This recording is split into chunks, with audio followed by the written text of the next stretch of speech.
آپ یہ بتائیں کہ جو لاسٹ جو ہمارا 2020 کا الیکشن تھا اس میں تو مسلم لیگ نون اور پیپلز پارٹی دونوں نے چیف الیکشن کمیشنر کے خلاف بڑا عدم اعتماد کیا، تمام چیزیں ہو گئی۔ اچانک یہ پاکستان کے آئین، پاکستان کے قانون کے بعد یہ چیف الیکشن کمشنر کا کیا ایکسٹینشن ہوئی ہے، نئی اپائنمنٹ ہے، یہ نوٹیفیکیشن پبلک نہیں ہو رہا ہے۔ ہم نے اس کے لیے باقاعدہ ایک میٹنگ رکھوائی منسٹری کشمیر افیئرس میں، اس نے امیر مقام صاحب نے پورا سب کو بلایا کہ یار میں وزیر ہوں، یہ کیسے ہوا، کب ہوا؟ تو نوٹیفیکیشن جب ہم نے دیکھا تو نگران دور حکومت میں ری اپوائنٹمنٹ ان کی ہو چکی تھی کہ اس وقت چونکہ جو محترم ہمارے حاجی گلبر خان صاحب ہیں وہ تو پی ٹی آئی کے ٹکٹ پہ جیتے تھے، وہ آزاد نہیں جیتے۔ آج بھی الیکشن کمیشن میں اسی کا ہاں جی، اب انہوں نے پی ٹی آئی کو چھوڑ کے الگ دڑا بنا لیا۔ اب اصولاً تو یہ چاہیے تھا ان کو ریزائن کر کے فریش الیکشن لڑ کے آتے۔ یہ جو گلبر صاحب ہے اس کا نام ہمارے سامنے لے کے جو آیا نا سب سے پہلے امجد صاحب لے کے، وہ یہ کہ یار یہ مختصر سی ٹائم ہے، سال ڈیڑھ سال کا، اس میں نان الیکٹڈ لوگوں کو مشیر وزیروں کا کھاتہ آپ کھولیں گے تو ساری پارٹیاں جو ہے وہ نقصان میں جائیں گی۔ ہم کسی کوآرڈینیٹر کسی فرد کے خلاف نہیں تھے، ہم یہ چاہتے تھے کہ اس علاقے میں گورننس کو بہتر کرنے کے لیے جو اس کولیشن کے اندر جو ممبران ہیں ان پہ مشتمل وزیر مشیر جو بھی ہیں وہ بنے، تاکہ ہم اپنی جماعتوں کے اندر جو ہے آزمائش میں نہ جائیں۔ اس پہ ہم کھڑے رہے، بدلے میں ہمارے گروپ بھی کھڑا کر دیا گیا جیسے تیسے بھی، چونکہ میں آج بھی سمجھتا ہوں پرنسپلی میں اپنے اصول پہ کھڑا ہوں۔ پیپلز پارٹی کے ہمارے ساتھیوں نے کہا جی حکومت ہے آپ کی، جس کو لگانا ہے آپ لگا لیں۔ اب اس کا جو ہے وہ نقصان ہم بھی اٹھا رہے ہیں، وہ بھی اٹھا رہے ہیں، ہمیں پولیٹیکلی میری پارٹی بھی ڈیمیج ہوئی ہے۔ عمران خان صاحب نے خالد خورشید صاحب کو وہاں پہنچایا ہے کہ جس کو پارٹیاں ٹکٹ نہیں دیتی تھی اس کو ٹکٹ دیا، اس کو سی ایم بنایا، اس کو پریزیڈنٹ بنایا۔ اب اس کے بدلے میں گلگت بلتستان کی اینٹ سے اینٹ بجانی پڑے تو خالد صاحب بچائیں گے۔ خالد خورشید صاحب نے راجہ اعظم صاحب جو ہیں اس کو پہلے چوز کیا۔ ہمارا خیال یہ تھا کہ بہتر آپشن ہے، پارٹی پی ٹی آئی کا ہی ہوگا، خاندانی آدمی ہے، نظام چل پڑے گا۔ رات کو اس کو بنوانا نہیں تھا، اس کی خواہش نہیں تھی۔ اس نے خالد خورشید نے راجہ اعظم کے بارے میں ٹویٹ کر دیا کہ ایک خان کا کھلاڑی گیا تو دوسرا آ گیا، تو اس کے ایک گھنٹے بعد راجہ اعظم صاحب نے تردید کیا میں تو پی ٹی آئی کا نہیں ہوں، میں تو فارورڈ بلاک کا ہوں۔ اگر پی ٹی آئی مناسب کینڈیڈیٹ کو سامنے لا کے اپنے ممبران کو ان کے پیچھے کھڑا کر دیتی اور اس کو جو ہے وہ ٹائیگر فورس نہ بنا دے تو شاید آج ہم اس سچویشن میں نہ ہوتے۔ اس وقت جو گلگت بلتستان اور آزاد کشمیر میں نظام، یہ دنیا کی ڈیموکریسی میں ایک یونیک ہی نظام، دنیا میں جہاں کہیں بھی جمہوریت ہے۔ ویسے کیا نام دیں گے آپ اس یونیک نظام کو؟ اس یونیک نظام میں اس کو ڈیزاسٹر کہوں گا۔ بسم اللہ الرحمن الرحیم۔ ڈیلی کیٹی کے ناظرین کو السلام علیکم۔ ناظرین، گلگت بلتستان کی سیاست کا ایک بہت بڑا نام جس کو لوگ یقیناً بہت زیادہ اس کے فالوورز سے اس کو مانا جاتا ہے، کیونکہ گلگت بلتستان میں تو کئی وزیر اعلیٰ گزرے، پہلے، سیکنڈ، تھرڈ، اب آج کل میرے خیال میں فورتھ وزیر اعلیٰ کا دور گزر رہا ہے۔ آج کے ہمارے چونکہ مہمان جو ہے ڈیلی کیٹو میں وہ ہے حافظ الرحمان صاحب، سابق چیف منسٹر گلگت بلتستان، مسلم لیگ نون گلگت بلتستان کو لیڈ کرتے ہیں اور فیڈرل لیول پہ بھی ان کی پارٹی کے اندر جو ہے بڑا ایک اہم رول رہتا ہے ہمیشہ سے۔ تو چونکہ ایک عرصے سے جب سے میں دیکھ رہا ہوں، ایک تو جب ہمارے ایز اے گیسٹ جب یہ آئے ہیں اپنا حافظ الرحمان صاحب، وہ ایک ایسے ٹائم پہ آئے ہیں جب یہ اپنے نائٹ ٹائم اپنی جو ایکسرسائز بیڈمنٹن یا ٹینس جو بھی کھیلتے ہیں اس کے بعد یہاں پہ ہمارے انویٹیشن پہ وہ اسٹوڈیو میں آئے ہیں، تو ہم انہی سے بات کرنے کی کوشش کریں گے، کیونکہ آج کل گلگت بلتستان کے لوگوں کے اندر جو پولیٹیکل ورکرز ہیں، جو پولیٹیکل پارٹیز سے ایفیلیشنس رکھتے ہیں، ان کے اندر ایک بہت بڑا کنفیوژن پیدا ہو رہا ہے۔ وہ کنفیوژن یہ ہے کہ گلگت بلتستان میں اس وقت حکومت کس پارٹی کی ہے، کون سی پارٹی ہے جو اس وقت لیڈ کر رہی ہے، وزیر اعلیٰ کس پارٹی کا ہے، وزراء کس پارٹی کے ہیں، یا جو ایک پوری فوج جو بھرتی ہو رہی ہے، جو نان الیکٹڈ لوگ جو بھرتی ہو رہے ہیں ان کا کن جماعتوں سے تعلق ہے۔ تو اس طرح کی چیزوں کی وجہ سے جو پولیٹیکل جو ورکرز ہیں وہ بڑے مایوس بھی نظر آ رہے ہیں۔ اس حوالے سے چونکہ پولیٹیکل چیزوں کے اوپر حافظ الرحمان صاحب کی ایک بڑا ایک ویژن ہوتا ہے، تو ہم انہی سے بات کریں گے، انہی سے پوچھنے کی کوشش کریں گے۔ ویلکم ٹو شو حافظ صاحب۔ یہ بتائیں کہ سر کہ یہ گلگت بلتستان کے اندر یہ کس پارٹی کی حکومت ہے؟ تقریباً کچھ 14 مہینے ہونے جا رہے ہیں، یہ پتہ نہیں چل رہا کہ وزیر اعلیٰ صاحب کی کون سی جماعت ہے، اور ان کے ساتھ کیبنٹ میں جو پہلے بھی پی ٹی آئی کے ساتھ تھے وہ کس جماعت سے تعلق رکھتے ہیں۔ بعض اوقات تو اسمبلی ہاؤس میں ہم دیکھتے ہیں کہ وہ پی ٹی آئی کو ڈیفینڈ کر رہے ہوتے ہیں، کبھی کسی اور کو فیڈرل گورنمنٹ کو ڈیفینڈ کرنا کچھ سمجھ میں نہیں آ رہا ہے. جو پولیٹیکل ورکر ہے وہ بڑا مایوس ہے, وہ ان کے ذہنوں میں جو ہے یہ سوال ابھرتا ہے کہ گلگت بلتستان میں حکومت کس کی ہے, کون لوگ کر رہے ہیں, کون سی پارٹی ہے. منظر صاحب بہت شکریہ, آپ ماشاءاللہ بڑی انٹلیکچوئل گفتگو کرتے ہیں اور ریسرچ بھی کرتے ہیں اور انویسٹیگیٹو جرنلزم بھی ہے آپ کو, اور میں آپ کی ٹیم کو بھی مبارکباد پیش کرتا ہوں. میں سمجھتا ہوں دیکھیں یہ سوال بار بار ہوتا ہے. حقیقت یہ ہے کہ ایک تو اس حکومت کے آنے سے پہلے کی جو صورتحال ہے اس کو بھی ضرور ہمیں غور و خوض کرنا چاہیے. کن وجوہات کی بنیاد پہ یہ حکومت بنی, کس قیمت پہ بنی, وجوہات کیا تھی, وہ ایک لمبی بحث ہے. مختصر یہ ہے کہ اس وقت گلگت بلتستان میں جو حکومت ہے اس کو کہا جائے گا ممبران کی گورنمنٹ.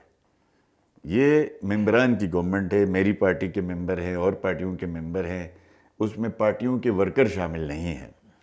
اور گو کہ ہم سب نے مل کے ہمارے جو خالد خورشید صاحب ہیں جو آج کل بڑے گلے پھاڑ پھاڑ کے تقریریں کر کے, میں نے آپ کو یاد ہوگا بارہا یہ بات کہی تھی, عمران خان صاحب نے خالد خورشید صاحب کو وہاں پہنچایا ہے کہ جس کو پارٹیاں ٹکٹ نہیں دیتی تھی اس کو ٹکٹ دیا, اس کو سی ایم بنایا, اس کو پریزیڈنٹ بنایا. تو بے تحاشا قسم کے جو ہے وہ انعامات اور اکرامات جو ہے وہ خان نے خالد صاحب پہ کیے ہیں.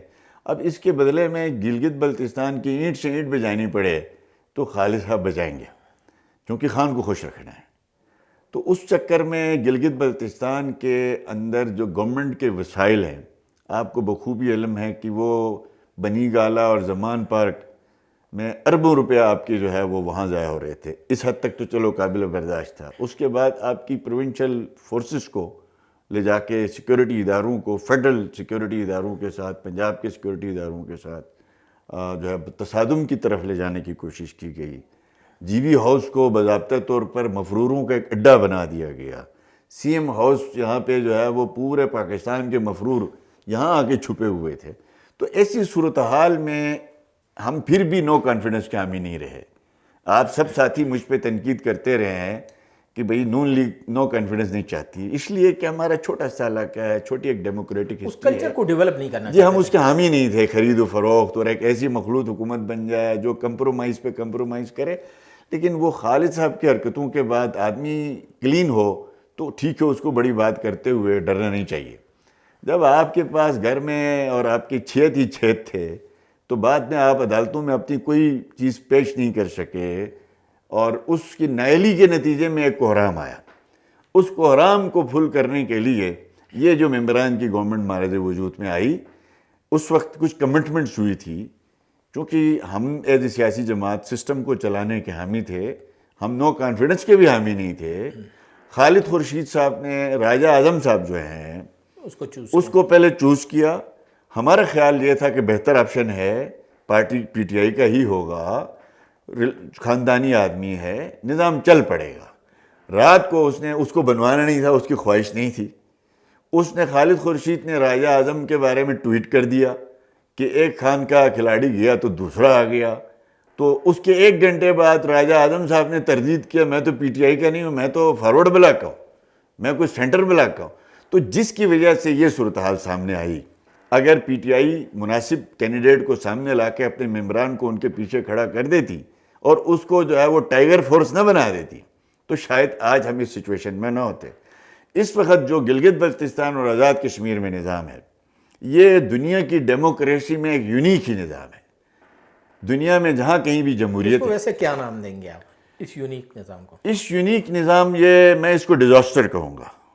میں سمجھتا ہوں یہ ڈیزاسٹر سے کم نہیں ہے سسٹم کے لیے, پولیٹیکل فورسز کے لیے اور ارتقائی سفر کے لیے. یہ ایک ڈیزاسٹر ہوا ہے اور چارہ نہیں تھا, فلڈ تھا, آ گیا, آپ روک ہی نہیں سکتے تھے. آپ کے پاس اس سے پہلے انتظام انصرام ہونا چاہیے تھا, نہیں تھا. اب میرا کہنے کا مقصد یہ تھا کہ جب یہ 2020 میں اس رجیم کو مسلط کیا جا رہا تھا دھاندلی کے ذریعے, ہم نے اس وقت ہی کہا تھا یہ ایسے اناڑی جمع ہو گئے ہیں, یہ گلگت بلتستان کے اینٹ سے اینٹ بجا دیں گے. اب مختصر یہ ہے کہ میں یہ سمجھتا ہوں کہ جمہوریت ایک نظام حکومت ہے, اس کے اندر پولیٹیکل پارٹیز کی جو پارٹیسپیشن ہے الیکشن میں اور اس کے ذریعے گورننس کرنا, یہ اسی طرح لازم ہے جس طرح نماز سے پہلے وضو ہے. وضو کے بغیر نماز نہیں ہوتی ہے, پولیٹیکل پارٹی کے بغیر آپ سی ایم ہو پی ایم ہو تو آپ سمجھیں کہ یہ نظام ریورس ہے.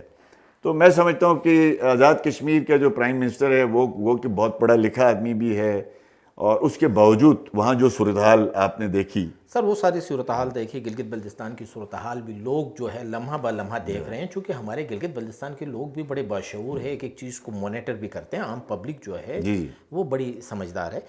کیا کہیں گے کہ یہ جو ڈیزاسٹر ہے, ڈیزاسٹر والی گورنمنٹ کو کیا مزید جو پیریڈ بچتا ہے تقریباً 1.25 سال کا, اس تک ہم یہاں کے لوگ برداشت کریں گے, یا اسی ڈیزاسٹر کے اندر یہ اسی طرح سروائیو کریں گے؟ کیونکہ آپ کی جو پارٹی ہے وہ بھی اس کولیشن گورنمنٹ کا حصہ ہے, پیپلز پارٹی بھی ہے, پھر یہاں پہ ایک عجیب و غریب گورنمنٹ ہے کہ پی ڈی ایم کی جو جماعتیں تھی, جے آئی بھی اس کا حصہ ہے, مطلب ابھی تو وہ میرے خیال میں آئی ٹی پی والے بھی ان کا حصہ بن گئے. کیا اس ڈیزاسٹر کو جو پبلک ووٹ دے کر لے کر آئی ہے ممبرز کی آپ نے گورنمنٹ کا, کیا اس کو کب تک یہ برداشت کرتے رہیں گے؟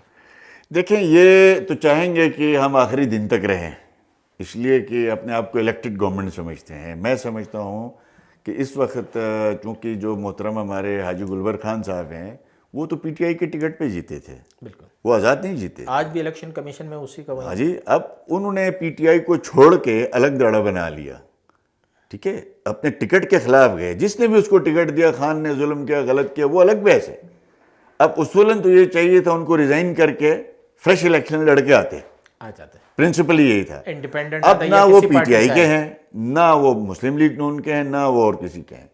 تو اس کو ڈیزاسٹر میں اس لیے بھی کہوں گا کہ جب ہم نے اس وقت اسی صورتحال کو مد نظر رکھتے ہوئے, اس وقت ہم سب نے, امجد صاحب گواہ ہے, یہ سی ایم موجود تھا, گلبر صاحب, قاہرہ صاحب موجود تھا, ہم نے کچھ اصول کچھ ضوابط بنائے تھے مل جل کے.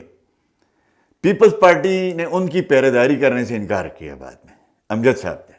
تو ویسے امجد صاحب تو ویسے بھی کراچی میں کسی انیکسی میں اس کو بٹھایا نہیں, وہ تو چلیں, وہ ہو گیا. اس کے بعد چونکہ اس سی ایم کو, اس خالد یہ جو گلبر صاحب ہے, اس کا نام ہمارے سامنے لے کے جو آیا نا, سب سے پہلے امجد صاحب لے کے آئے. امجد صاحب اس کا نام لے کے ہماری پارٹی کے سامنے. اب اس کے بعد ہمارا کچھ تحفظات حلقے میں, چونکہ ہمارا مقابلہ ہوتا ہے نون لیگ ورسس اپنا جو ہے وہ گلبر صاحب کا, یہ 6 الیکشن ہمارے اور ان کے گروپ آپس میں لڑ رہے ہیں, تو ہمیں وہ حلقے میں تحفظات تھے. تو ہم نے امجد صاحب کو کہا آپ سوچ سمجھ کے بات کریں. باہر انہوں نے, یہ بحث لمبی ہے, انہوں نے ہمیں اس کا نام دے دیا. اس کے بعد ہم نے اپنے حلقے کے جو لوگ ہیں وہاں اس کے مخالف, ان کو آرام کرنے کی کوشش کی, ان کو مطمئن کریں. اس کے بعد پارٹی کی میٹنگ ہوئی, پھر اس کے اندر ہم نے ایک کنسنسس ہمارا ہوا آخر میں جا کے, وہ یہ کہ یار یہ مختصر سی ٹائم ہے, 1.5 سال کا, اس میں نان الیکٹڈ لوگوں کو, مشیر وزیروں کا کھاتا آپ کھولیں گے تو ساری پارٹیاں جو ہے وہ نقصان میں جائیں گی, چونکہ ہم سب ورکرز کو اکوموڈیٹ نہیں کر سکیں گے, اور نقصان یہ ہوگا کہ سیاسی ورکر جو ہے بدل ہو جائے گا, اور حکومتی اخراجات اگر ہم سب کو اکوموڈیٹ کرنا چاہیں تو جی بی کا خزانہ اس بات کی اجازت نہیں دیتا. تو اس میں یہی اتفاق ہوا تھا. امجد صاحب کو آپ لائن پہ لیں, کیا اس وقت اتفاق رائے نہیں ہوا تھا؟ قاہرہ صاحب کی موجودگی میں نے یہ سوال اٹھایا تھا کہ خالد خورشید نے 34 کوآرڈینیٹر, مشیر, وزیر لگا دیے ہیں, اب ہمارے پاس بھی سیویاں جمع ہو رہی ہیں, پیپلز پارٹی کے پاس بھی سیویاں جمع ہو رہی ہیں کہ ہماری مخلوط حکومت بن رہی ہے. ہم کسی کوآرڈینیٹر, کسی فرد کے خلاف نہیں تھے, ہم یہ چاہتے تھے کہ اس علاقے میں گورننس کو بہتر کرنے کے لیے جو اس کولیشن کے اندر جو ممبران ہیں ان پہ مشتمل وزیر, مشیر جو بھی ہیں وہ بنے, تاکہ ہم اپنی جماعتوں کے اندر جو ہے آزمائش میں نہ جائیں.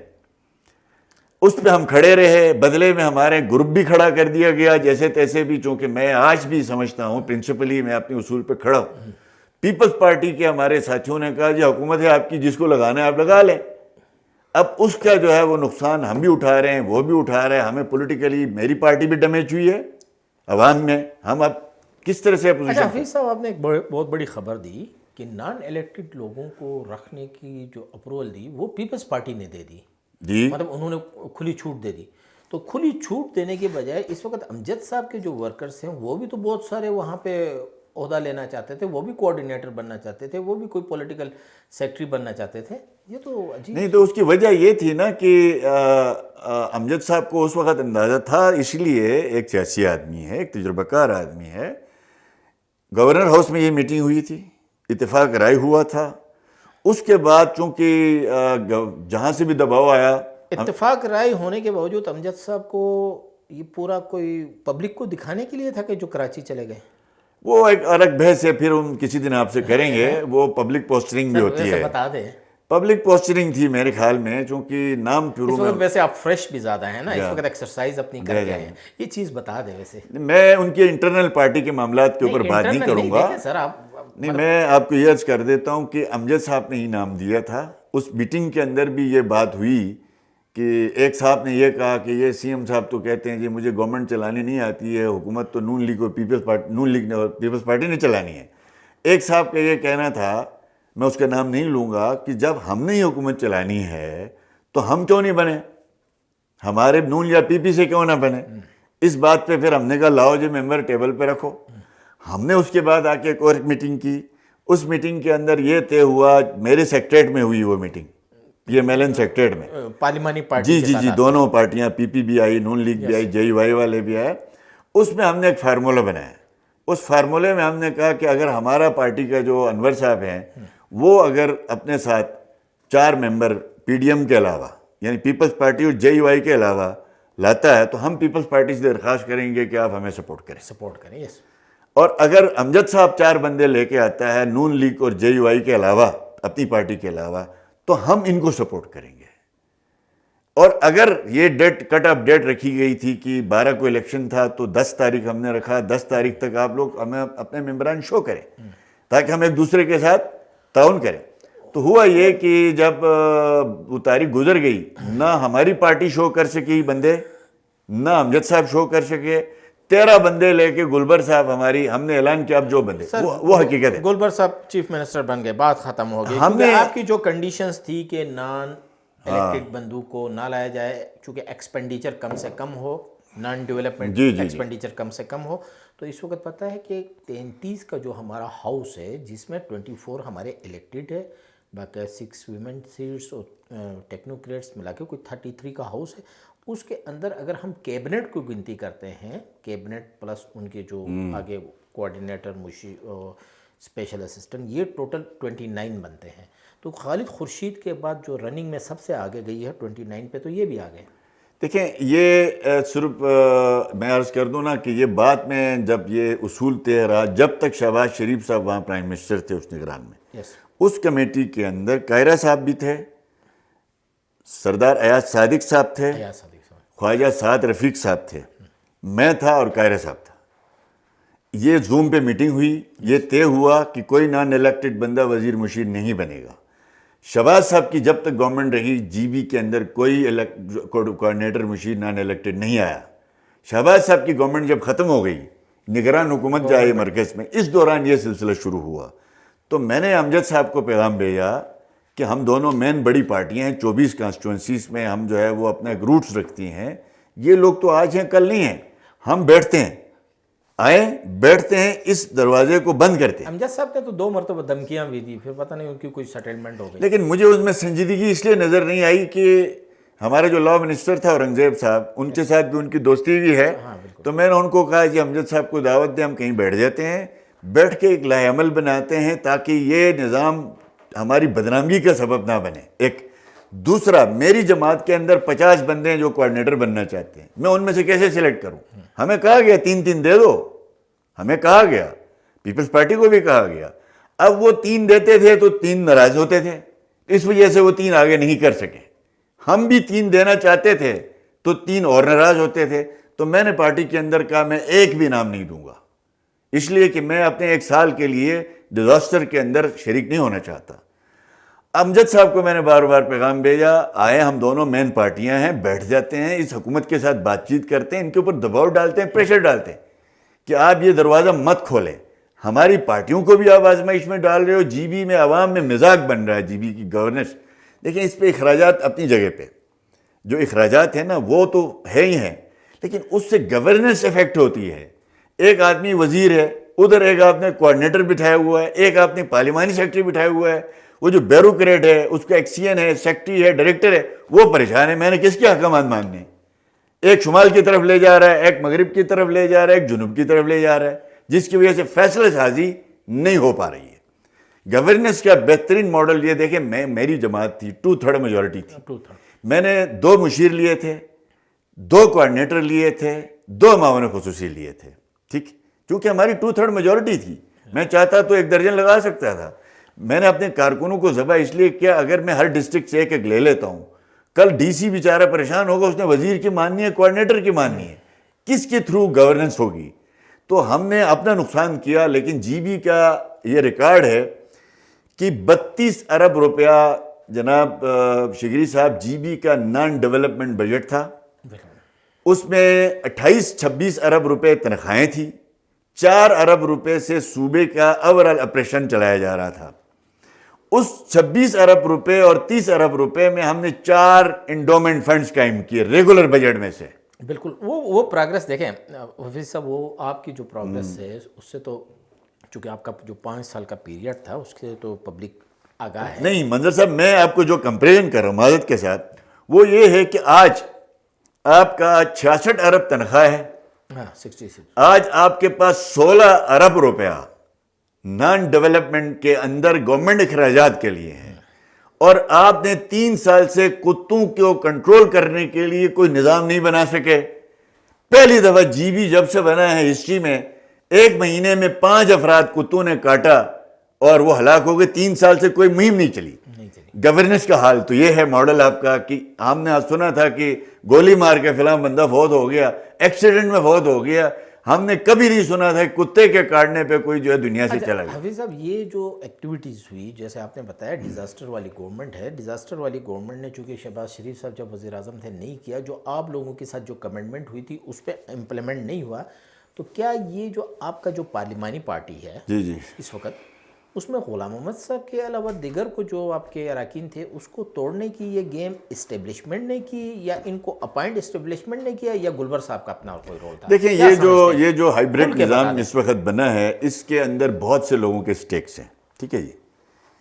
اب وہ اپنے سٹیکس بچانے کے لیے، جیسے ابھی پچھلے دفعہ پرائم منسٹر صاحب آ رہے تھے تو ہم نے پلان کیا تھا کہ ہمارے ساتھ میٹنگ تھی پارٹی کے ساتھ، ہم نے پورا جو کچا چھٹا ہے وہ کھولنے کا پلان بنایا. چونکہ ہم نے حقائق بیان کر رہے تھے تو ہمیں گورنمنٹ کے کچھ لوگوں نے اپروچ کیا سینئر لیول پہ کہ آپ مہربانی کریں پی ایم سے میٹنگ میں یہ بات نہ کریں، یہ نہ کریں. گورنمنٹ کے تھے اسٹیبلشمنٹ کے تھے؟ گورنمنٹ کے تھے. گورنمنٹ سے مراد ایڈمنسٹریشن بھی ہے نا، مطلب نہیں اسٹیبلشمنٹ کا کوئی بندہ میرے پاس نہیں آیا. بریف کس نے؟ میرے پاس بیوروکریسی کے لوگ آئے، کچھ وزراء آئے. انہوں نے کہا کہ آپ، ہم نے جو پلان بنایا تھا، ہم نے کمپیریزن دینا تھا پرائم منسٹر کو کہ پی ایس ڈی پی کے منصوبوں میں یہ بجٹ مانگ رہے ہیں. 10 ارب روپے پچھلے سال آپ نے دیے، 5 ارب روپے لیپس ہو گئے. ایکسپینڈیچر نہیں ہوا، لیپس ہو گئے. ٹھیک ہے، اس کا ذمہ دار کون ہے؟ ڈیولپمنٹ اور نان ڈیولپمنٹ 45 سے یہ 90 اور 10 پہ لے کے چلے گئے. 10% آپ کا ٹوٹل ڈیولپمنٹ ہے، 90% آپ کا نان ڈیولپمنٹ ہے. 12-13 آپ تنخواہ لے رہے ہیں وزیر اعظم 1.5 لاکھ روپیہ، یا ہمارا 8.5 لاکھ لے رہا ہے. تو یہ کچھ سوال تھے جو ہم نے وہاں اٹھانے تھے. تو اب انہوں نے بہت کوشش کی، جب ہم نے کہا نہیں ہم تو اپنے اس ایجنڈے پہ بات کریں گے ہم پرائم منسٹر کے ساتھ، کیونکہ فیڈرل سے ہی ہم لیتے ہیں سارے پیسے. تو اس دوران جو ہے یہ خط گیا پرائم منسٹر کو، اس پروونشل گورنمنٹ اور اس ہائیبریڈ کے تمام جتنے بھی مشترکین ہیں انہوں نے مل کے کہ جی آپ کے تو یہاں 2 پارٹیاں ہیں، تو اس دوسرے گروپ سے بھی ملنا ہے یا نہیں ملنا ہے. تو مجھے پی ایم آفس نے پوچھا یہ کیا چکر ہے؟ میں نے کہا یہ چکر اپنی چوریاں بچانے کے لیے کچھ لوگ ہمارے ساتھ ڈالے جائیں گے آپ کے ساتھ میٹنگ میں، اور ہم وہاں پہ ان کی چوریاں بیان کر رہے ہوں گے، وہ ان کی فضائل بیان کر رہے ہوں گے. اچھا یہ جو آپ نے بتایا کہ پرائم منسٹر آئے گا تو 2 گروپ بن گئے فلاں، تو لیٹسٹ بھی ابھی کوئی اکبر تابان صاحب نے اپنے ایک نئی اناؤنسمنٹ کی ہے. پبلک بڑی پریشان ہے کہ یار یہ کیا ہو گیا، یہ چیزیں تو کافی حد تک سیٹل ڈاؤن ہو گئی تھی. یہ نئی وہ چیزیں سیٹل ڈاؤن ہیں. ہم نے پارٹی آئین کے مطابق جو بھی فیصلے پارٹی نے کرنے ہیں وہ ہو جائیں گے. مجھے خوشی یہ ہے کہ تابان صاحب کے ہاتھ سے پہلی دفعہ کوئی پریس ریلیز نکل آئی ہے. ویسے لکھی کس نے ہوگی پتہ نہیں ہوتا، آپ کو پتہ ہے جو اس وقت جماعت میں ہی نہیں ہے، جو رکن ہی نہیں ہے، نکالے گئے ہیں. تو اب جتنی ان کی لسٹ آئی ہوئی تھی، ہینڈ رائٹنگ سے آپ سمجھ، ہاں جی اچھا، اور سوچ سے بھی سمجھ آتی ہے. تو جتنے لوگ تھے اس میں سے 11 لوگوں نے ابھی تک ہمیں اپروچ کر کے ریٹن میں لکھ کے دیا ہے کہ ہم سے پوچھا ہی نہیں گیا، نہ ہم اس میں شامل ہیں. تو وہ فیک ان کو شامل کیا گیا، جی ان کی رائے لی بغیر، بس وہ ایک کاغذ خانہ پوری کرنی تھی. میں یہ سمجھتا ہوں بہرحال ایک دیکھیں اس کا پولیٹیکل اب امجد صاحب کو بھی پریشانی ہے، اس لیے کہ اس نے کچھ لوگوں کو چاہا وہ اکوموڈیٹ ہو جائیں، گورنر صاحب نے کہا یہ لوگ اکوموڈیٹ ہو جائیں، کسی اور نے کہا یہ ہو جائے. تو اس کی وجہ سے، اس ہائیبرڈ رجیم کی وجہ سے جو پولیٹیکل جماعتیں ہیں جی بی کے اندر، اس کے اندر بہت زیادہ نقصان ہوا ہے. ہمارا پولیٹیکل ورکر ڈی مورلائز ہوا ہے، اس میں دو رائے نہیں ہے، اور اس کی کاز جی بی کی مجموعی طور پر ہمیں نبھانی پڑے گی. اب دیکھیں، اب آپ کی جماعتوں کے اندر ہی دڑے بنا دیے جائیں اور آپ حق سچ بات کریں گے، ان سے تردید کروا دی جائے گی. اچھا حفیظ صاحب، ایک سمپل سا سوال ہے. دیکھیں کہ آپ کی پارٹی کے کوئی 2 افراد جو نان الیکٹ ہیں، جو اس حکومت کا حصہ ہے، معاون خصوصی جو ہے انفارمیشن کے ہیں شرف الدین فریاد صاحب جو ہے، ان کے پاس بھی ایک ڈپارٹمنٹ ہے. آپ کا یہ دبنگ جو ڈسکشن ہے کہ نان الیکٹڈ بندوں کو ہم حکومت کا حصہ نہیں بنا، اس پہ وہ بڑے ناراض دکھائی دے رہے ہیں. دیکھیں، وہ پرسنل لیتے ہیں، سمجھتے ہیں کہ شاید ہماری ذات کی وجہ سے ایسا. کہ ہم نے ایک اصول کی بات کی تھی، اس میں حفیظ الرحمان کے بھائی کے لیے بھی وہ اصول تھا، ایم ایس ایف کے صوبے کے صدر کے لیے بھی وہ اصول تھا، یوتھ ونگ کے صدر کے لیے بھی اصول تھا. حفیظ الرحمان نے اپنی کوئی لسٹ نہیں دینی تھی، یا پارٹی کے جنرل سیکرٹری کے لیے بھی وہی اصول تھا، سب کے لیے اصول تھا. کیونکہ اکبر تابان صاحب کا بیٹا بھی جی جی جی یہ ناراضگی ان کی دیکھیں، آپ ریکارڈ اٹھا کے دیکھ لیں. جب ہم نے یہ فیصلہ ہوا کہ نان الیکٹڈ لوگ مشیر وزیر نہیں لگیں گے، اس کے بعد پارٹی کی میٹنگ ہوتی ہے، اس میں ہمارے ممبران اسمبلی موجود ہوتے ہیں، اس پہ اتفاق رائے ہوتا ہے. اس کے بعد ہم پریس کانفرنس کرتے ہیں، اس پریس کانفرنس میں لیفٹ رائٹ میں یہ حضرات بیٹھے ہوتے ہیں. اور اس کے بعد چونکہ میں سمجھتا ہوں کہ یہ افراد، اب میں ایمان شاہ صاحب بھی ناراض ہوتا ہے، اور وہ ہمارا کیا نام دوسرا شاہ، ہاں فریاد نہیں وہ دوسرا، وہ ایم کیو ایم والا جو ہمارے شاہ صاحب ہیں، سوری نام جو اس وقت مشیر لگے، وہ سمجھتے ہیں آپ پرسنل سب نے ہم سے ناراض ہوئے. ہم نے کہا یار، ہم نہ کسی شاہ کے خلاف ہیں، نہ کسی وفا کے خلاف ہیں، نہ کسی فراق کے خلاف ہیں. ہم نے ایک اصول وضع کیا ہماری جماعت نے مشاورت سے، تاکہ جماعت کو کسی ڈیزاسٹر سے بچایا جائے. اب وہ جو لوگ لگے ہیں، آپ خود اندازہ لگائیں کہ وہ ہم نے نہیں دیے، پارٹی نے نہیں دیے. اس وقت کیا پوزیشن ہے امجد صاحب اور آپ؟ چونکہ لاسٹ جو آپ دونوں کی ایک پریس کانفرنس ہوئی تھی ججز کے حوالے سے، بڑے آپ دبنگ دونوں ایک ساتھ آ کے بیٹھ گئے تھے. اب یہ جو ڈیزاسٹر ہے، اس پہ بھی ساتھ کیوں نہیں بیٹھتے ہیں؟ ساتھ بیٹھ کے کوئی پریس کانفرنس پبلک کو یہ اویئر کیوں نہیں کرتے ہیں کہ یہ گورنمنٹ نہیں ہے، یہ ڈیزاسٹر ہے؟ دیکھیں، ابھی تو میں یہ سمجھتا ہوں، میں یہ سمجھتا ہوں، ان دنوں میری کوئی بات نہیں ہوئی ہے اسکردو میں. دیکھیں، میں نے جب اے پی سی بلائی، میری جماعت نے 4-5 بڑے ہم نے ایجنڈے رکھے. اس میں کیا تھا؟ گندم کا ایشو، ٹیکس کا ایشو، بجلی کا ایشو، زمینوں کا ایشو، آئینی ایشو. ہم نے کہا ہم دونوں پارٹیاں آپس میں کوئی کنسنسس ڈیولپ کرتے ہیں. فیڈرل میں ہماری جماعتیں جو ہے اقتدار میں، میری پارٹی کا ایک ہائی سطح کا ڈیلیگیشن صاحب خان صاحب کے سربراہی میں، میرے سینئر ساتھیوں کا، میں نے کہا سب سے پہلے آپ امجد صاحب کے پاس چلے گئے، کیونکہ ہمارا اتفاق نہیں ہوگا تو اور کیا ہوگا. ادھر گئے، ہم نے کہا اے پی سی بلانی ہے.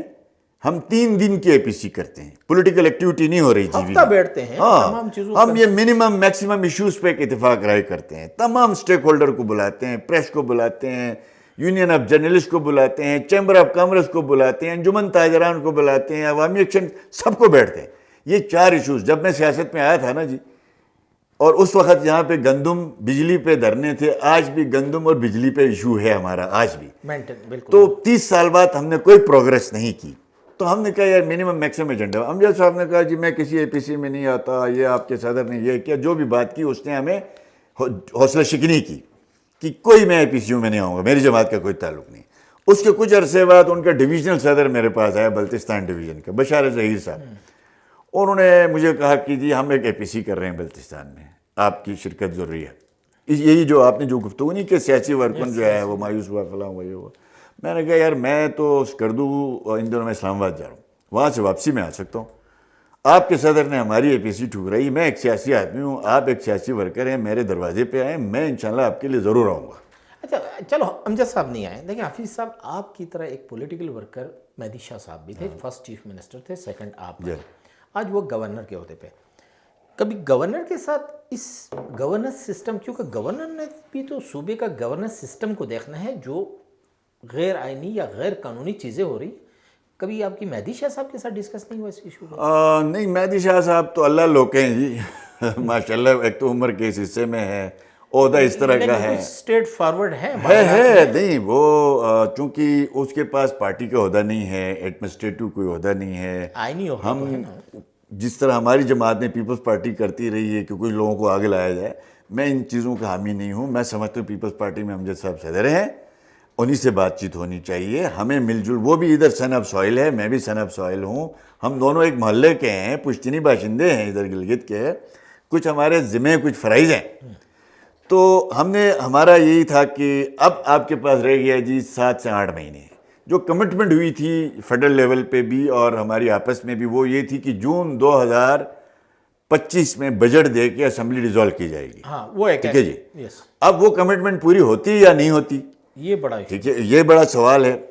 اب ہم نے جون 2020 میں اگر یہ اسمبلی بجٹ دے کے ڈیزالو کی جاتی ہے تو اکتوبر نومبر میں الیکشن ہو سکتے ہیں. ادروائز یہ پھر 26 میں چلا جائے گا. نگران حکومت آپ کی جائے گی مئی جون تک. جی ہاں, تو ہم چاہتے ہیں مزید ڈیزاسٹر سے بچیں.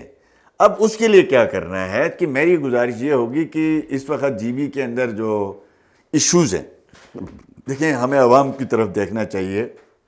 سردیاں آئیں گی آگے, 1 گھنٹے کی بجلی اس سال مشکل ہے, کس طرح جئیں گے؟ اتنے ہوٹل بنے, اتنا انفراسٹرکچر بنا ہے. اس لیے ویسے حاجی صاحب کے لیے آپ کی تجویز ٹھیک ہے, کیونکہ پھر آگے گندم پہ بھی سٹرائک ہوگی, سردیوں میں بجلی کے لیے بھی سٹرائک ہوگی, جون میں گورنمنٹ کلوز کر کے الیکشن والا. نہیں, وہ اس لیے ضروری ہے کہ اگر نومبر تک بھی رہتے ہیں نا, جہاں 2.5 سال برداشت کیا, نومبر تک رہیں گے الیکشن, تو پرابلم یہ آ رہا ہے نا. چیف منسٹر کی سربراہی, کیبنٹ کی سربراہی میں الیکشن ہو. چیف میں اس کا حامی ہوں, میں نگران سیٹ اپ کا حامی نہیں ہوں. دنیا میں آپ دیکھ لیں, نہیں ہوتا, اے جے کے میں نہیں ہوتا. صرف پاکستان ہے اور جی بی ہے, یہاں پہ نگران سیٹ اپ آتا ہے, اور یہاں پہ ہمیشہ 6 مہینے کے لیے آتا ہے. تو اگر ہمیں اعتراض نہیں ہوگا کہ اگر موجودہ حکومت کو رکھ کے اوپر سی ایم کو آپ الیکشن کروا لیں, اکتوبر میں اگر ٹینیور پورا کر رہے ہیں, اسمبلی ڈیزالو کر دیں, کیبنٹ فارغ کر دیں تاکہ وقت پہ الیکشن ہو جائے. ہم دیکھیں یہ حکومت, اگر حفیظ الرحمان کو بھی اس طرح کے ممبروں کی حکومت میں آپ چیف منسٹر بٹھاتے ہیں نا, وہ گورننس نہیں کر سکتا, وہ ڈیلیور نہیں کر سکتا, اس لیے کہ کمپرومائز در کمپرومائز ہے. اب موجودہ سی ایم صاحب ہیں ہمارے گلبر صاحب, حاجی صاحب, ہم جب پارٹیوں میں ہوں یا امجد صاحب ہیں یا خالد صاحب تھے, تو ایک تقاضا تھا کہ بھئی ان سے ٹکٹ لینا ہے, اگلے الیکشن میں ہم نے ان کو ناراض نہیں کر رہے ہیں, تو ہماری ایک پبلک سپورٹ پارٹی کی ان حلقوں میں موجود ہوتی ہے. اب گلبر صاحب نے کون سا جناب ان ممبروں کو کہنا میں نے اگلے الیکشن میں آپ کو سپورٹ کروں گا؟ وہ کیا کر سکتا ہے؟ نہیں کر سکتا. یہ سسٹم ایسا ہے کہ یہ جتنی دیر پرولونگ ہوگا اتنا جی بی کا ڈیزاسٹر. سے 70 کروڑ روپے مینٹیننس پی او ایل گاڑیوں کا خرچہ تھا, آج آپ کا 6 بلین تک پہنچ چکا ہے.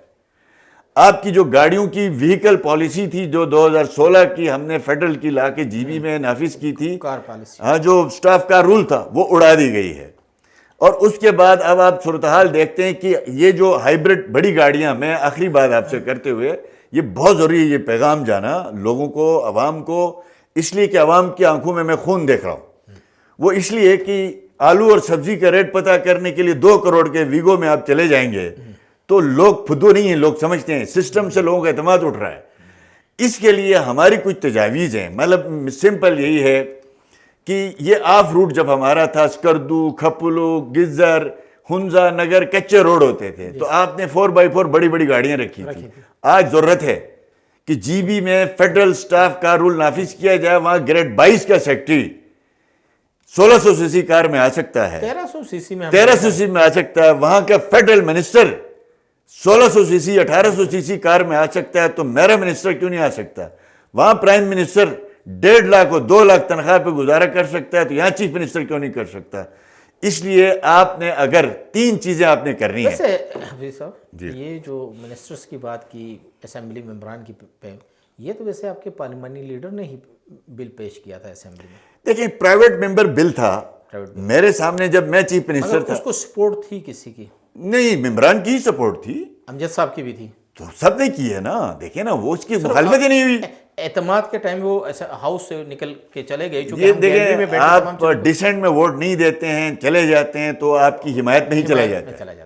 ہم نے اس وقت جواب طلبی کی تھی, انہوں نے کہا میں نے تو ایک پرائیویٹ ممبر بل پیش کیا. میں آپ کو مثال دیتا ہوں, میرے دور میں پرائیویٹ ممبر بل لایا گیا اسمبلی سے پاس کرا کے, اور اس میں یہ تھا ممبران کی پنشن تھی. اچھا, یہ ایک بڑا اچھا آپشن ہے کہ نومبر میں الیکشن کروانے والے. چلو جون میں بجٹ کے بعد گورنمنٹ ختم ہو جائے, یہی چیف منسٹر رہیں, الیکشن ہو جائے, لیکن کیا آپ یہ بتائیں کہ جو لاسٹ جو ہمارا 2020 کا الیکشن تھا اس میں تو مسلم لیگ نون اور پیپلز پارٹی دونوں نے چیف الیکشن کمیشنر کے خلاف بڑا عدم اعتماد کیا, تمام چیزیں ہو گئی. اچانک یہ پاکستان کے آئین, پاکستان کے قانون کے بعد یہ چیف الیکشن کمشنر کا کیا ایکسٹینشن ہوئی ہے, نئی اپائنمنٹ ہے, یہ نوٹیفیکیشن پبلک نہیں ہو رہا ہے. اب تو چونکہ صوبائی حکومت کا بھی حصہ ہے آپ کی پارٹی, وفاقی حکومت کا بھی, یہ چیزیں پبلک نہیں ہو رہی, عوام بڑی پریشان ہے. یہ کون سے قوانین چل رہے ہیں؟ آپ نے تو اس کو حکومت کو ڈیزاسٹر قرار دیا, اس سسٹم کو کیا کریں؟ جی میں سمجھتا ہوں کہ جب چیف منسٹر ہم نے پروونشل گورنمنٹ سے یہاں سے تو کسی سے نہیں پوچھا کہ بھئی کوئی آپ سے کوئی فائل گئی, کوئی پروسیس ہوا, کیونکہ یہاں میں نہ کسی کو کال کرتا ہوں, نہ میرے سی ایم سے کوئی رابطہ ہے, کوئی 6 مہینے سے میرا نہ ٹیلی فون پہ رابطہ ہے نہ اور کچھ ہے. اور فیڈرل گورنمنٹ سے ہم نے پوچھا کہ یہ کس طرح سے ہوا ہے, تو ہم نے اس کے لیے باقاعدہ ایک میٹنگ رکھوائی منسٹری کشمیر افیئرس میں. اس نے امیر مقام صاحب نے پوروں سب کو بلایا کہ یار میں وزیر ہوں, یہ کیسے ہوا, کب ہوا. تو نوٹیفیکیشن جب ہم نے دیکھا تو نگران دور حکومت میں ری اپوائنٹمنٹ ان کی ہو چکی تھی, نگران دور حکومت میں فیڈرل میں. اس وقت 5 سال کے لیے نیا ٹینیور اس کو دے دیا گیا تھا, اور وہ گزٹ آف پاکستان سے نوٹیفائی ہو چکا تھا, فیڈرل کیبنٹ اس کو اپروو کر چکی تھی, پریزیڈنٹ پاکستان اس کو اپروو کر چکا تھا. جی بی کونسل کا بھی کنسلٹ تھا. جی بی کونسل سے سمری گئی ہے. کشمیر افیئرس کا اس وقت وزیر جو تھا کوئی نہیں تھا, وزیر اعظم ہی کشمیر افیئرس کا لک آفٹر کرتا تھا, تو منسٹری ان کے پاس تھی. تو یہ اس وقت کاکڑ صاحب کے زمانے میں یہ کسی طور پہ ہمیں خبر نہیں تھی. اب 5 سال کے لیے ہوا ہے. میں اس وقت بھی اب پرسنل ہونا مناسب نہیں سمجھتا. پاکستان کی اس وقت کی فیڈرل گورنمنٹ نے مناسب سمجھا, اگر ہم سے پوچھتے تو شاید ہم اس وقت اپنی رائے دے دیتے, ہمیں معلوم نہیں ہوا. پروونشل گورنمنٹ یہ اعتراض اٹھا سکتی تھی کہ بھئی ہم سے, مجھے معلوم نہیں ہے کہ انہوں نے کوئی سمری بھیجی ہے یا نہیں بھیجی. آپ ان کو بلا کے پوچھیں کہ آپ سے کوئی سمری گئی ہے. آئیں گے تو پوچھیں گے, ان کے نمائندے تو بڑے, وہ تنخواہ دار لوگ تو موجود ہیں نا ان کے پاس, وہ آ جائیں گے. وہ بھی نہیں آتے, وہ صرف تنخواہوں کی حد تک ہے, فورم پہ آگے بیٹھنے کے لیے نہیں ہے چونکہ وہ. لیکن حفیظ صاحب یہ بتائیں کہ اسی چیف الیکشن کمشنر نے جو ہے آپ کا لوکل باڈیز الیکشن کا بھی بڑا معاملہ ہو رہا ہے, پھر جنرل الیکشن, یہ پھر کیسے اعتماد کرے گی پیپلز پارٹی نون لیگ, کس طرح اس پہ اعتماد کرے گی؟ دیکھیں اس کے لیے یقیناً کچھ کوڈ آف کنڈکٹ بنانا پڑے گا. میں سمجھتا ہوں کہ ماضی کی غلطیاں نہیں دہرانی چاہیے. موجودہ چیف الیکشن کمیشنر کو بھی یہ چاہیے کہ ماضی میں جو بھی غلطیاں ہوئی ہیں آئندہ نہ کرے, آئندہ کے لیے کسی پولیٹیکل پارٹی کو فیور نہ کرے. ہم فیڈرل میں گورنمنٹ میں ہیں نا, ہم ایک کوڈ آف کنڈکٹ بنا کے دیں, ہم سیاسی جماعتیں ہیں. میں یقین دلاتا ہوں کہ کوئی فیڈرل منسٹر گلگت بلتستان کے الیکشن میں نہیں آئے گا اگر یہ الیکشن کمیشن, ہماری ساری سیاسی جماعتیں اس بات پہ اتفاق کریں, آفس ہولڈ کر رہا ہے, آفس ہولڈ کرتا وہ نہ ہے. ٹھیک ہے جی. اور اس کے علاوہ ہم الیکشن کے وقت کوئی اعلانات نہ کریں, جس طرح گنڈا پور یہاں گلی گلی پھرتا تھا, 12 وزیر پھرتے تھے, ہر محلے کو ضلع بنا رہا تھا, 1000 ووٹ کی لیڈ دینے پہ 1 ارب روپے کے فنڈ کے اعلان کر رہا تھا. یہ مذاق ہے, ایسا نہیں ہونا چاہیے. ہم تو چاہتے تھے فیڈریشن کے ساتھ 35 کے قریب اضلاع بھی بنا کے, جی ہاں, ہم تو چاہتے تھے فیڈرل کے ساتھ الیکشن ہو. چلو نہیں ہوا, الیکشن ہے, ہو جائے گا. ہم چاہتے ہیں جی بی کے الیکشن کے اوپر لوگوں کا اعتماد بحال ہونا چاہیے. اس کے لیے ضروری یہی ہے کہ جی بی کے الیکشن کمشنر کو فعال ہوتے ہوئے نظر آنا چاہیے. میں نے 1-2 دفعہ وزٹ کیا ہے. اب بلدیات کے الیکشن کے حوالے سے کچھ پروونشل گورنمنٹ نے تاخیر بہت کی ہے, جو ڈیمارکیشن ہے, ڈیلیمیٹیشن ہے. اب ہمیں بتایا گیا ہم نے فنڈز مختص کیے ہیں. کل اخبار کی خبر پڑھی میں نے کہ کوئی فنڈز مختص نہیں ہوئے. اب دیکھیں کچھ اس میں ہمارا جو خبر بھی چیف الیکشن کمشنر نے خود, واللہ میں نے تو اخبار میں پڑھی ہے. اب دوسرا یہ ہے کہ الیکشن کمیشن کے آفس کو اب آپ نے کیا کرنا ہے کہ اس کو وسائل مہیا کرنے ہیں بر وقت, اس کو انتظامی وسائل اور فائنینشل وسائل دینے ہیں. بلدیات کے الیکشن 2009 کے بعد جی بی کے اندر نہیں ہوئے. ٹھیک ہے جی, 4 کے بعد نہیں ہوئے اصولاً. اب آپ کا بلدیات کا جو ہے وہ 4 نئے ضلع بن چکے ہیں, 3 نئے ڈویژنیں بن چکی ہیں, 6 نئے تحصیلیں بن چکی ہیں, ٹاؤنز بن چکی ہیں. تو لہٰذا یہ ایک ہیکٹرک ہے. میں دیکھ رہا ہوں کہ الیکشن کمیشن کو میں نے کل پرسوں مشورہ یہ دیا ہے کہ آپ اے پی سی بلائیں بلدیات کے الیکشن کے حوالے سے.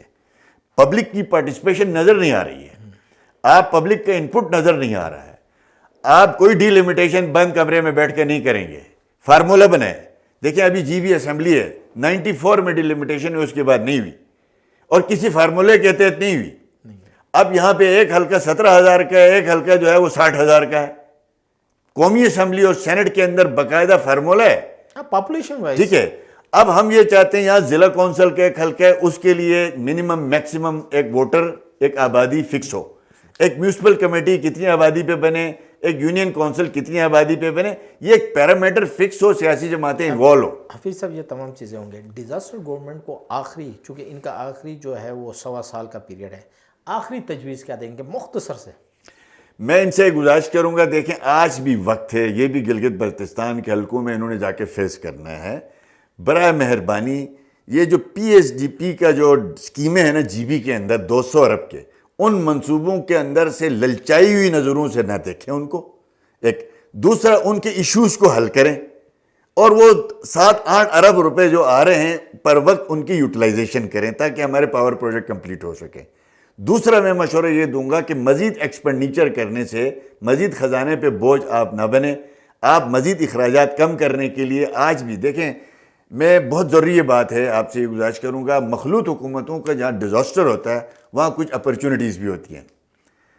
یہ ہمارے پاس اپرچونٹی ہے آج بھی, یہ مشاورت اچھے طریقے سے. جی آپ دیکھیں کڑوے فیصلے بھی کر رہے ہوتے ہیں نا حکومتوں نے, بہت سے ایسے فیصلے ہیں کوئی ایک پارٹی اکیلے نہیں کر سکتی. آپ اس دفعہ پیپلز پارٹی, نون لیگ, جے یو آئی, بلا بلا یہ سارے موجود ہیں, وہاں بیٹھیں, کچھ تگڑے فیصلے کرنے ہیں وہ کریں تاکہ چھیٹیں برابر پڑ جائیں.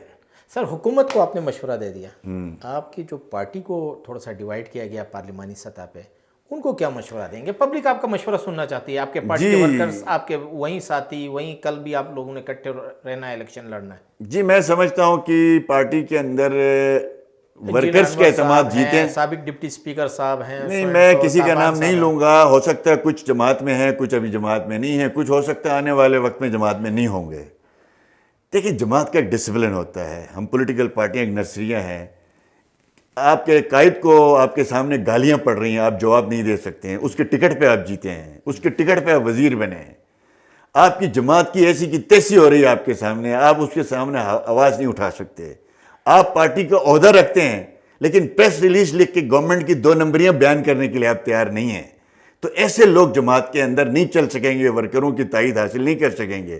ہماری بھی مجبوریاں ہیں, ہمارے بھی لوگ کاروبار کرتے ہیں, ہمارے لوگ بھی جو ہے وہ بزنسز میں ہیں, ان کے ہمیں آ کے روز کہتے ہیں آپ اس سے بھی لڑائی, اس سے بھی لڑائی. ہم نے کہا ہم نے تو کرنی ہے غلط کو غلط, صحیح کو صحیح. تو اگر یہ نہیں ہو سکتا کہ جو حسین اور یزید دونوں کو خوش کرا کے نظام نہیں چل سکتا, آپ غلط کو غلط کہنے کی عادت بنائیں, صحیح کو صحیح کہنے کی عادت بنا لیں, اور پارٹیوں کے اندر کمٹمنٹ کے ساتھ کھڑے رہیں, حفیظ الرحمان کے ساتھ نہیں, اپنے نظریے کے ساتھ کمٹمنٹ کے ساتھ کھڑے رہیں. صرف عہدوں کے لیے جماعت کا کندھا استعمال نہ کریں تو ورکروں میں عزت ہوگی. شکریہ حافظ الرحمان صاحب. ناظرین آپ نے ان کی تفصیلی گفتگو سنی. ڈیزاسٹر نما جو حکومت ہے اس کو بھی انہوں نے بڑے اچھے مشورے دیے, اور جو پارٹی کے اندر کے ایشوز تھے, پھر جو ڈیولپمنٹ اور نان ڈیولپمنٹ کے ایشوز ہیں گلگت بلتستان کے, اس پہ بھی ان کی گفتگو آپ نے سنی. آپ کی رائے کا ہمیں انتظار رہے گا. اسی کے ساتھ اجازت دیجیے, اللہ حافظ.